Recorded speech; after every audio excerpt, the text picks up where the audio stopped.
What's up, guys? Welcome back. A little about a lot. Today we're putting up the above ground pool, and I was going to do a whole bunch of hardline tubes to it, things like that, but since we're in the midst of the coronavirus, well, I'm not going to Home Depot and grab a whole bunch of just pipe. So that'll have to be a later project, later video. As you can see, we got the shade up. It is beautiful outside. If you want to see that video, click on the link to see that video for the shade. It is a beautiful day out here. It's actually supposed to get to 87 degrees on Friday. It is Monday today. Man, what a beautiful day. Let's put this pool up so the water has time to heat up and the girls are going to be able to get in it, swim around, have a whole bunch of fun.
Guys, these are super easy to put together. Basically, you have a hole at one end, hole in your corner or your angle piece here.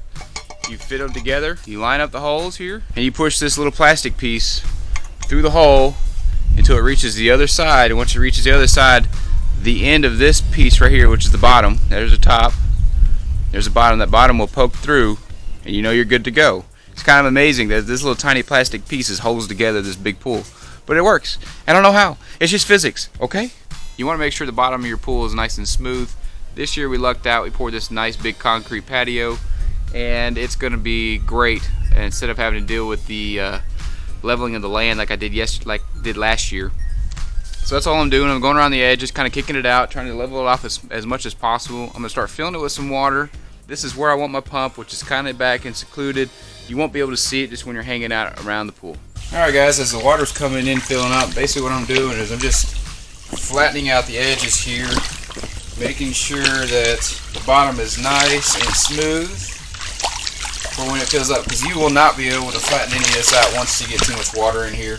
As the pool is filling up, it is time to set up the pool. Like I said, I upgraded the pool filter. This is the Intex SF60 110-1. It's the big one. It's actually bigger than what's recommended for this pool, but we used it all last year and it works great. So I would definitely look into getting a different filter besides the one that comes with the pool. The one that comes with the pool is just not enough. It's not even close. So this one pushes out plenty, cleans plenty, and it uses this sand in this big drum right here.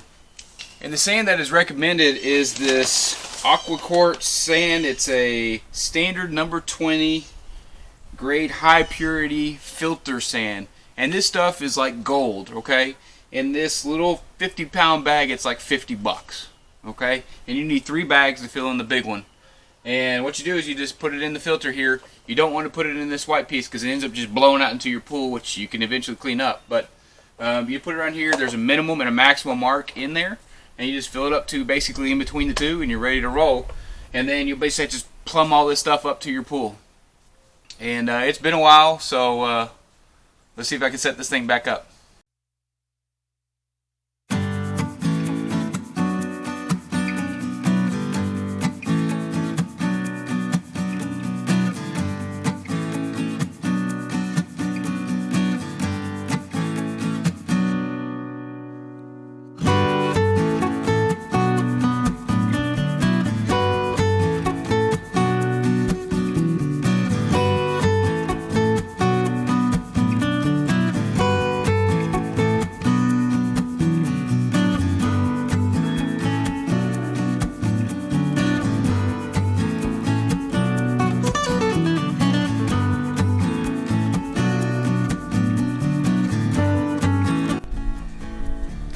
filling up the pool and I noticed some water on the ground.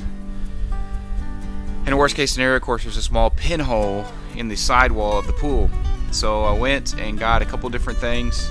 I'm going to be using rubber cement here. This is hyper tough rubber cement. And then, thank goodness, I saved the patches that came with the pool when we bought it last year. They got a couple different options. One is a thicker one is a thinner one. And I actually think the sidewall is this thicker one. It actually has a small ridge, has texture to it. And then the second thing I'm going to do is on the outside of it. So I'm going to put that patch on the inside. On the outside of it, I'm going to put these vinyl repair patches. And you're supposed to be able to put them underneath water and things like that. But I have drained the pool to where it's below the pinhole. And then I'm going to just cut a small area there about so big around, which is $50 size, and then we'll put it on the outside, so hopefully I don't have a problem in the future. And if I do have a problem in the future, I do have a couple different options to see which one's going to work the best.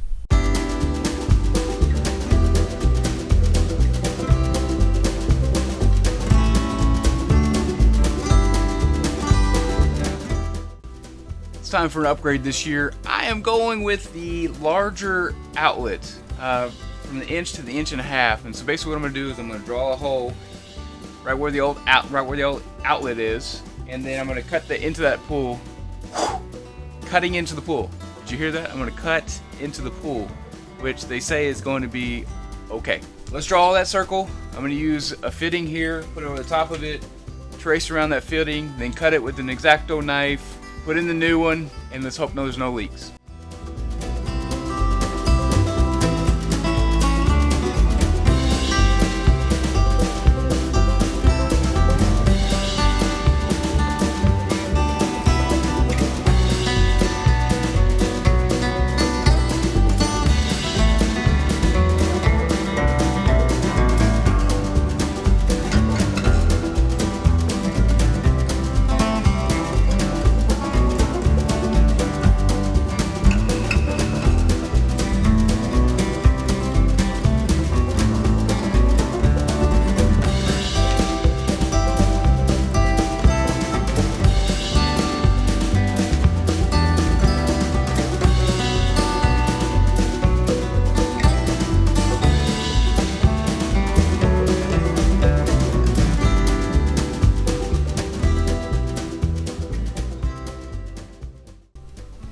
The pool's filled up, the patch is holding, the pump is working, so let me hold my breath for a second. Setting up in an above ground pool is really a piece of cake. It's really just making sure that the bottom is nice and flat. You've got to upgrade that pump. If you don't upgrade that pump, your water is not going to be looking very pretty after a couple of days. It's time to get in the pool, celebrate this warmer weather, and have a little bit of fun. And until next time, I'll see you on the next one.